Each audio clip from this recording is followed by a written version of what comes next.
We'll be watching Kaylee. Thank you, team. The fight over gas stoves, meanwhile, making its way to Capitol Hill today as House Republicans put the Biden administration's highly controversial plan on the front burner, calling it an assault on Americans. But two Energy Department officials who were asked to testify chose to skip out on the grilling from the panel. What excuse are they cooking up to stay off the hot seat? Charles Payne is here to sound off on that. It's a gamble. If I were advising DeSantis, I think it's too big of a gamble. I do think that you're seeing his lack of political skills and his lack of political judgment and maybe a little bit of whiff of desperation. This idea of announcing on Twitter, I'm old and I'm okay being old. Do that on television, okay? Well, I want to see you do it on television. I don't want to dislike you. I can't help it. We begin with the media already writing off Ron DeSantis' bid for the White House before the Florida governor even officially joins the crowded Republican primary field. Hello and welcome, everyone. I'm Sandra Smith in New York. John, a lot of puns off the top alert there, but we do have a hot show coming up. Yes, there's no question about that. All right, let's get cooking here. I'm John Roberts in Washington. This is America Reports. After months of speculation and several visits to early primary states, Ron DeSantis will make it official, not with the usual campaign kickoff rally, but in a live audio-only interview with the CEO of Twitter, Elon Musk. All right, we are just hours away from that. Fox team coverage now. Mark Thiessen standing by on whether DeSantis' entry will shake up the race, and Peter Doocy on the NAACP's growing war with DeSantis. But we begin with Mark Meredith. He's live on the ground in hot Miami. So how will DeSantis' rollout exactly play out tonight? What are we anticipating, Mark? Sandra, good afternoon to you from hot and humid Miami, where the governor is going to be here a little bit later on tonight. He's going to be meeting with donors privately, and as you and John were talking about, there is going to be a little bit different of a campaign rollout from what we have seen from some of the other Republican candidates that have been in this race. Again, the donor event is going to be private. We expect him to have this Twitter audio conversation, and he'll be on the Fox News channel a little bit later on tonight. I would imagine we'll also see a camp in the pandemic as he pushed back against mask mandates, as well as the effort to reopen businesses and schools sooner rather than later. More recently, he's been combating what he says is a woke agenda and feuding with Disney, which of course has gotten a lot of attention. Former President Trump already lashing out at DeSantis, though, calling him disloyal for challenging him in this race. Trump's team trolling DeSantis on social media. Probably a preview of how bitter this race is going to become. Former UN Ambassador Nikki Haley, she is also attacking DeSantis. She's been calling him a Trump echo chamber, and she's attacking DeSantis specifically on foreign policy, saying the governor has yet to show enough support for Ukraine as it battles Russia. Today, South Carolina Senator Tim Scott also on the campaign trail, making his first stop in Iowa after he announced his presidential bid on Monday. The senator's team telling Fox since he announced 2 days ago, he's raised at least $2 additional million. He already had a pretty sizable war chest. Senator Scott is set to head to New Hampshire tomorrow. But no doubt about it, all eyes will be here on Florida for Governor DeSantis as this campaign rollout officially gets underway. We expect more events in the days ahead after the Memorial Day weekend. And we'll all be looking to find out when he charters that jet to head to Iowa soon enough. Sandra? All right, Mark Meredith on that. Thank you, Mark. John? As we await Ron DeSantis' announcement, he has yet to publicly comment on the NAACP advisory warning Black Americans not to travel to the Sunshine State. But the White House has weighed in. Our Peter Doocy live on the North Line. And Peter, doesn't the White House usually avoid getting into topics like this, citing the Hatch Act?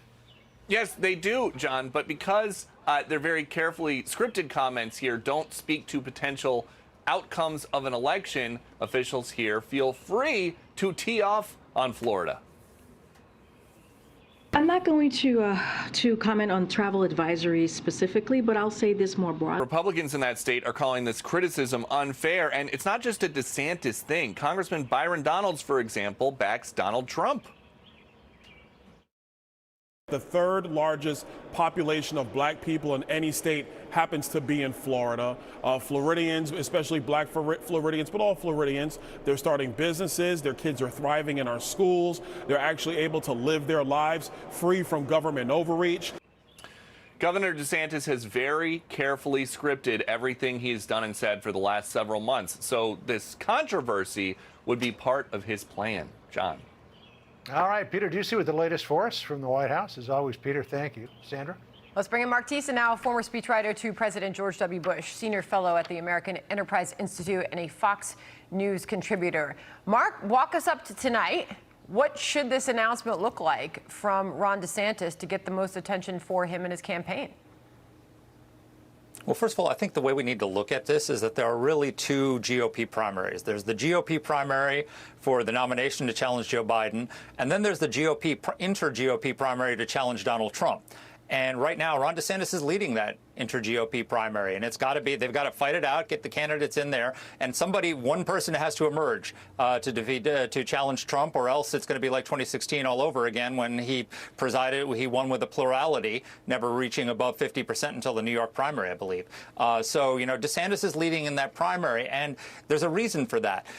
After the 2022 midterms, Republicans were told essentially you have to choose between two different types of Republican candidates. They're the forward-looking, reform-minded governors who deliver results for their people and who appeal to swing voters, and then they're the populist rabble-rousers who appeal to the MAGA base. And maybe they don't have to choose, because DeSantis is kind of both.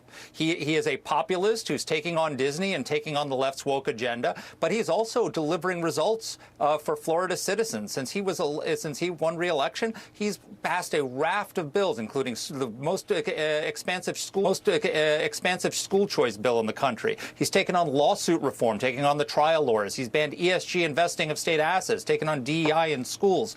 There's a whole list of accomplishments that he's had. So he delivers punches to the left, but results for the right, and that's pretty appealing in a Republican primary. Here's just some of that glossy new ad that he has put out ahead of his big announcement. Listen. Is it worth the fight? Do I have the courage? Is it worth the sacrifice? America has been worth it every single time. All right, making the case that the battle for America is worth the fight, we heard from Ron DeSantis there. Meanwhile, the media is going after him, Mark, for various reasons, including calling him a racist. This is Vanity Fair and their headline.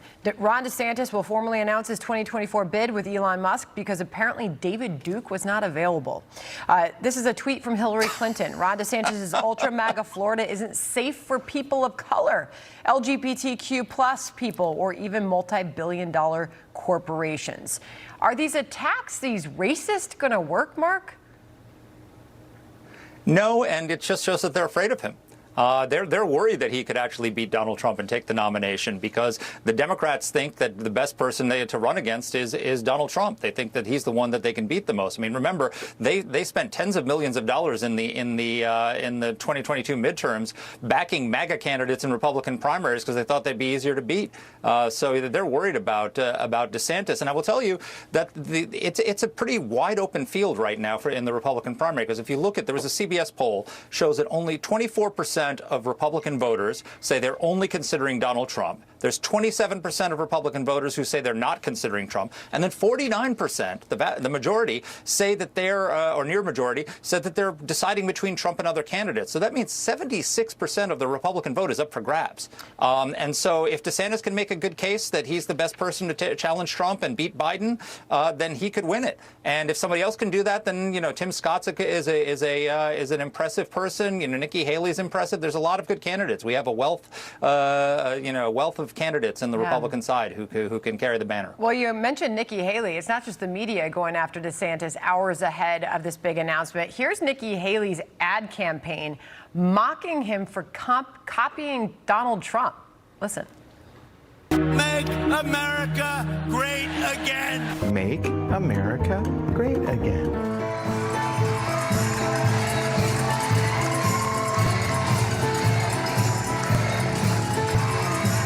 She's ridiculing the Florida governor as a copycat of Donald Trump, Mark. Final thought. Yeah, I think that's a pretty bad strategy, and I'll tell you why. Donald Trump has 80% approval within the Republican Party. A lot of Republicans like his policies, even though they're not sure that he's the guy to win the race. That they understand that he's made himself very unattractive to swing voters, and this election is going to be decided by a few 100,000 swing voters in about 5 or 6 states. So to go after Donald Trump and say that he's an echo of Trump, most Republicans look at that and say, yeah, I want an echo of Trump. I like Trump's policies. I liked the low taxes, and I liked Trump's policies. I liked I liked low taxes, and I liked the Abraham Accords, and I liked killing Qasem Soleimani, and I liked a lot of the great things that he did in office. They just are concerned about his temperament and his ability to win. So I don't think going after him as an echo of Trump. Lots of Republicans want an echo of Trump instead of Trump. Very interesting analysis. Mark Thiessen ahead of the big announcement tonight. Mark, thank you. John, of course, there's also the NAACP, as we mentioned, taking on DeSantis ahead of his official announcement tonight. They took this extraordinary step, as we now know, issuing this travel advisory to Florida in response to his policies that some have criticized as discriminatory and anti-black, as you heard from the media there, as well as Hillary Clinton. Yeah, basically saying that it's dangerous if you're a black American to visit the state of Florida. Meantime, as has been pointed out, there are a number of African Americans in the state of Florida who are in business, who are doing quite well. Employment is robust there as well. And I guess a lot of people are saying it's a little hypocritical for the chairman of the NAACP to be living in Tampa, but at the same time issuing, the NAACP, not him himself, issuing this travel warning. But Leon Russell says, well, we're not telling anybody to leave. We're telling people who are here to stay and fight. And then there was that other woman who said that she just came back from a vacation to Florida, but she doesn't want to have anything to do with the place. So which is it? We'll get more reaction to that coming up. Yeah. Fox News Alert now. Twitter Files journalist Matt Taibbi now revealing that the IRS launched an investigation against him on Christmas Eve, which coincided on the same day that he released one of his Twitter Files report, with this specific one reporting on ties between the FBI and intelligence community and the tech platform. Coming up, Taibbi will join us exclusively to discuss what he has learned over the IRS probe. We should also point out that Christmas Eve fell on a Saturday. And how many IRS employees do you know are working on Saturday, Christmas Eve? Sandra? All right, John, the clock is ticking, meanwhile, for lawmakers to avoid an official default on our debt. But House Speaker Kevin McCarthy says he's hopeful. I think we can make progress today. I'm hoping that we can make progress. Negotiators for Biden and McCarthy expected to reconvene for more talks soon. What do Republicans hope to get out of this deal with the White House? We'll ask House Majority Whip Tom Emmer. And she's been missing for 16 years now. Now police in Portugal are renewing their search for Madeleine McCann. What clues do they hope to find as they comb through a massive water reservoir? Nancy Grace will weigh in on that case coming up next.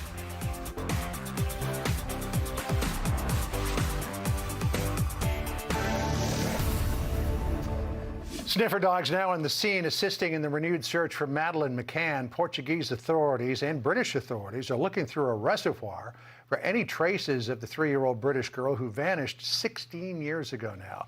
Let's bring in Nancy Grace, host of Crime Stories on Fox Nation. So divers are searching the waters and police are searching the riverbank or the banks of the Barragem do Orade Reservoir. This is some 30 miles away from Praia de Luz, where she went missing back in 2007. Nancy, at this point, 16 years later, what are they looking for? Well, you're right. This is the first major search regarding the Madeleine McCann disappearance in 9 years. We've got suspect number 1, Christian Bruckner, in jail behind bars for the rape of a 72-year-old woman. Many people believe he took Maddie. Now, the authorities there get information from a tipster that had enough detail in the tip that they think it's very serious. Why this man-made reservoir? Because this is a place where Bruckner vacationed. He would go there in his VW camper, and based on photos and other information, they've actually found the spot where he would camp near where he would park that VW. And they are doing a no-holds-barred search. They have divers, and I can tell you, in water like that, I've dived in water like that, sometimes you can't see in front of your own hand. They have drones, they have scent dogs, and they've blocked off miles around where they are searching this reservoir. They're looking for her PJs that she was wearing that night with Eeyore on them and Winnie the Pooh. And more important, they're focusing on rags that may have something to do with her disappearance. And I hate to imagine for what reason rags were used in Maddie's disappearance. I want to put up an aerial photograph of the area because this is a substantial area that they are searching. I measured it out roughly. The reservoir is about 1.1 to 1.2 miles long, and at its widest part, it's about two-thirds of a mile wide. I mean, they have got a tremendous amount of territory and terrain that they have to search there. And again, after it's been this long, how much of anything would be left? Realistically speaking, it's going to be very hard for tracker dogs, scent dogs, even cadaver dogs to pick up on anything unless there is even a speck of that material from her PJs or those rags that they have mentioned still there. Now remember, this guy, Christian Bruckner, had over 8,000 images of child porn on a disc buried underneath a pet dog. Is it possible that somewhere there is evidence buried linking directly back to Maddie McCann? And I hate what this is doing to the parents. It's like a roller coaster. Everything calms down, and now this.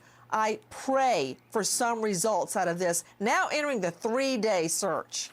Yeah, you know, we had that news in recent weeks that there was a woman in a European country who thought that she might be Maddie McCann. The family agreed to do DNA testing. It turned out that she wasn't. So you can imagine, Nancy, what's going through the mind of these parents. We've got some live pictures up, by the way, right now, what's going on there at the Baier Dorati reservoir as we follow the ongoing search. Also wanted to ask you about a new program that you got coming up on Fox Nation, Parallels of Evil, the Bundy and Idaho killings, where you take a look at the murders of those 4 college students in Idaho, and you find similarities between that and the Ted Bundy murders. You know what? They're striking and eerie similarities. We go to Moscow, Idaho. We go to the crime scene. We follow the circuitous route that Brian Kohberger took the night of the murders from the crime scene, 45 minutes all the way back to his place in Pullman, which was a 10-minute drive, by the way. And we identify the similarities. We know that Kohberger was a student of crime with unusual ties to BTK, Bind, Torture, Kill, Dennis Rader, and Ted Bundy. We also speak to 2 of Bundy's female survivors, and Kohberger also 2 female survivors that describe life before, during, and after the attack. Your reports are always fascinating. Nancy Grace, we'll be looking for that. Parallels of Evil, the Bundy and Idaho killings. Nancy, always great to see you. Thanks for joining us. Appreciate it. Thank you. Sandra? We want to update you on reports last week claiming that upstate hotels in Orange and Rockland counties, including the Crossroads Hotel, evicted a group of homeless veterans. We've since learned that veterans advocates misled local officials, and it now turns out those eviction claims were false. We wanted to update you on this story and make sure the record was set straight. More as we get it. All right, coming up just ahead, the nation's top doctor with a dire warning about the risks of social media and your kids' mental health. What he says families need to do now to help protect their children. Plus, the Biden administration pushing a ban on gas stoves, but are energy officials using the president's playbook by refusing to answer Republicans' questions on it? And will you be the one paying the price? Money man Charles Payne is fired up about this one. He'll join us next. They don't want to answer questions about their own rule. I just find that to just be ridiculous. They must be taking a cue from the president. Fox News Alert now. You are looking live at a courtroom there in Sarasota, Florida, where a legal dispute between the families of Gabby Petito and Brian Laundrie are back in court. At the center of this civil case is whether Laundrie's family secretly knew Petito was dead while posturing publicly as though she could still be alive. You go back to when he returned to the home September 1st, 2021, from that cross-country road trip to his parents' home. That was in Northport with Petito's van, but without the girlfriend. After going days without hearing from Petito, her parents in New York reported her missing on September 11th. So we're watching this courtroom. Any news from this that we get, we will bring that to you from Sarasota, Florida. John?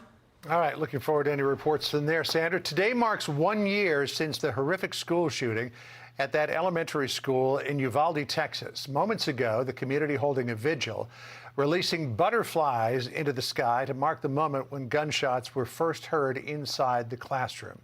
In just a little while from now, a local church will toll the bells to mark the moment that law enforcement breached the classroom and finally took down the shooter. 19 students and 2 teachers were killed in that rampage, you'll remember. President Biden is also expected to speak about the shooting in remarks. That'll happen later on today. So I would ask the Department of Energy, if they were actually here, what do you expect the American people to do with respect to their kitchen? I wish my Republican colleagues were as concerned about Black and brown communities on the front lines of our climate crisis as they are about an appliance. All right, lawmakers from both sides of the aisle getting heated on Capitol Hill over the Biden administration's push to ban your gas stoves from buildings and homes. The Republicans calling that proposal government overreach.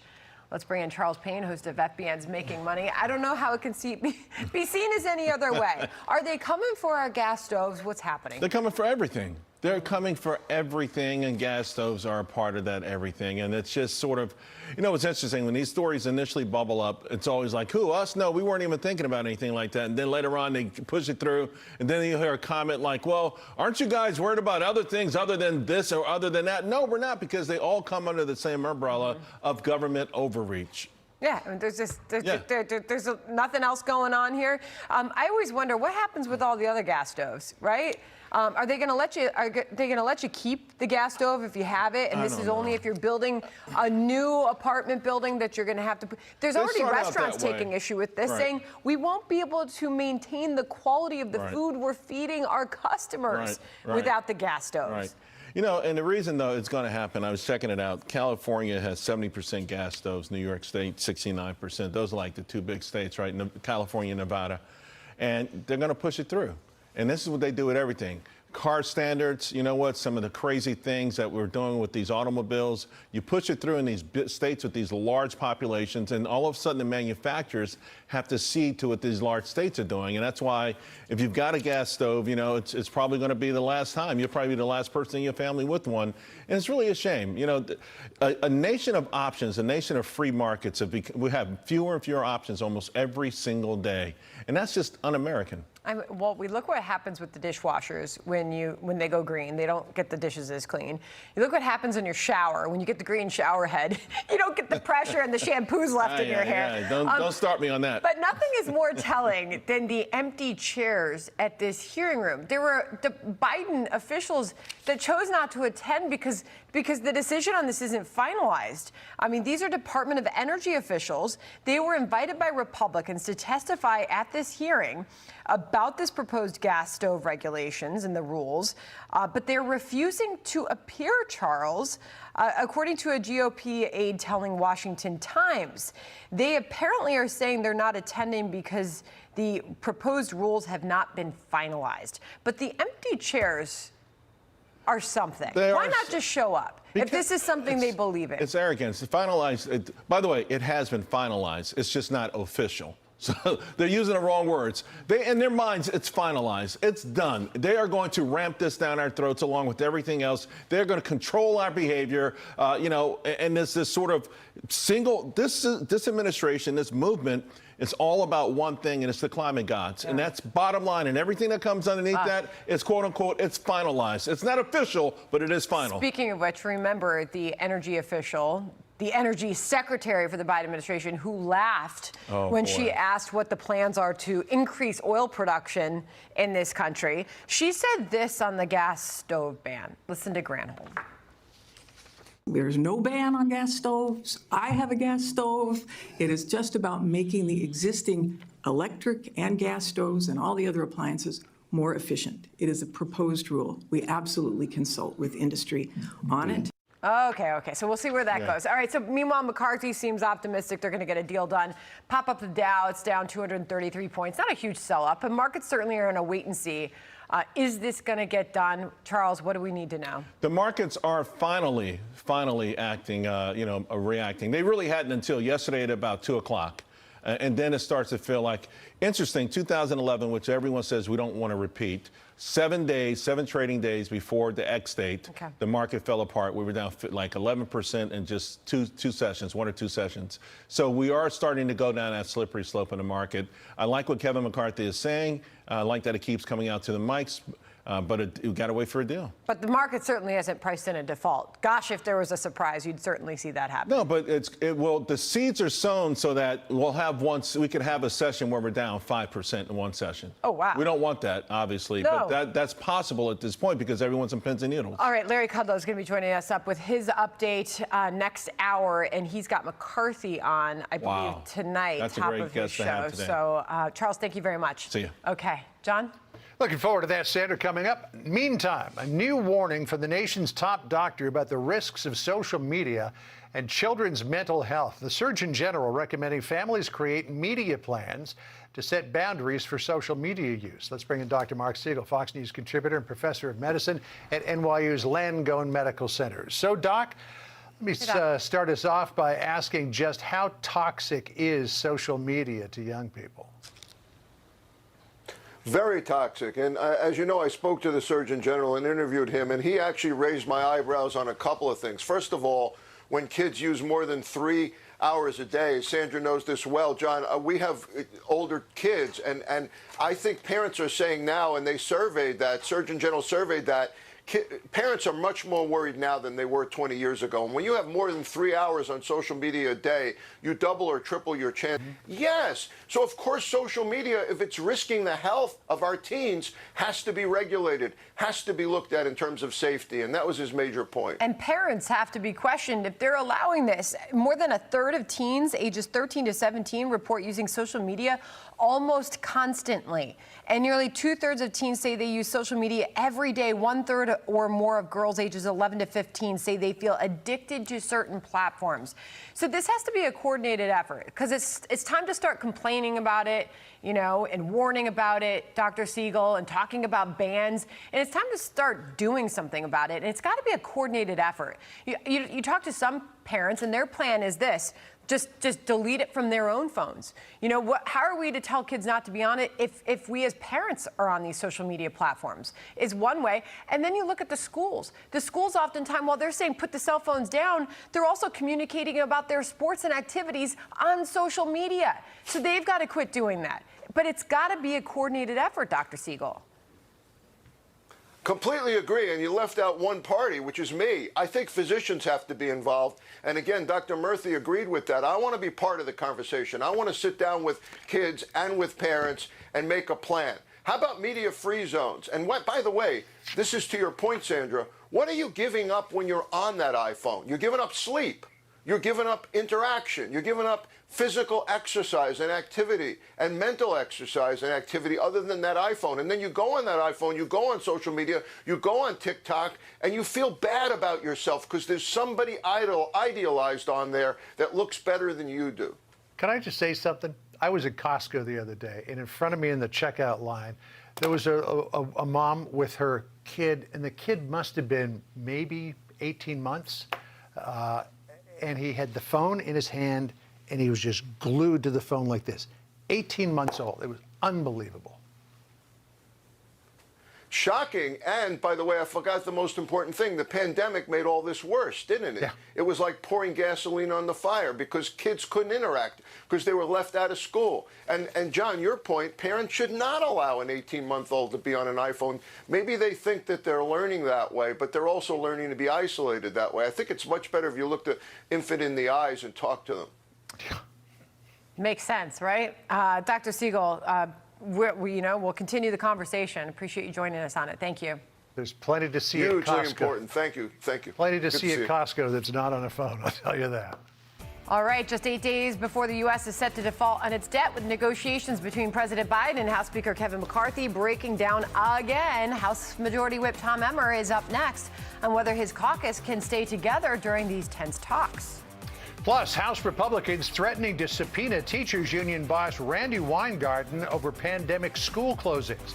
How much influence did she have over the Biden administration and the CDC? Congress. กลมไว้ในปากนานเกิน โหดจัดบนหน้าจ็อกเกอร์ไปคิดบนได้ไหมอ่ะ ซุปเปอร์ครีปถูกส่งออกไปแล้ว Your team has destroyed a tower. Here.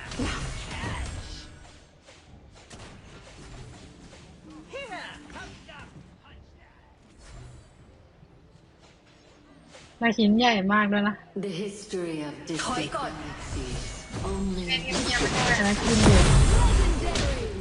เจ๋งเจ๋ว อุ้ยที่แม่งฟิกเอาผมเลย An enemy has been defeated. เฮ้ยเหี้ยไม่มีสะบัดโอ้ยตกใจหมด ระวังดักสเลเยอร์ให้ที But I stay the same.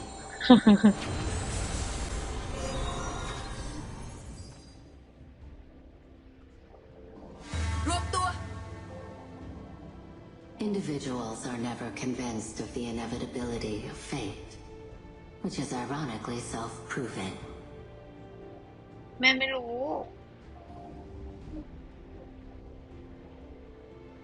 รวมตัว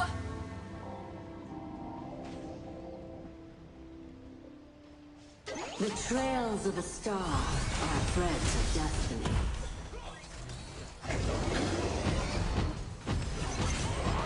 The abyss is just underneath.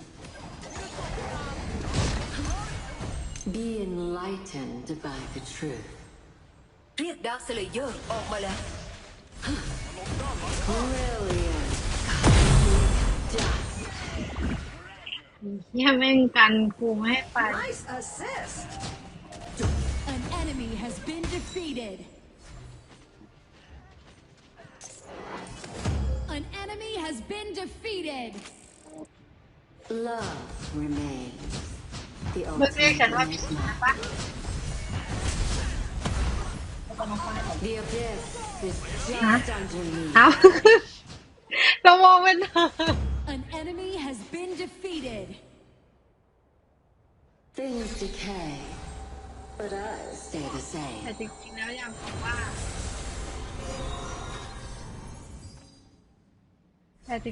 กบอกว่าคิมอายุน้อยกว่าฝ้าย The นะ boundless galaxy contains infinite beauty.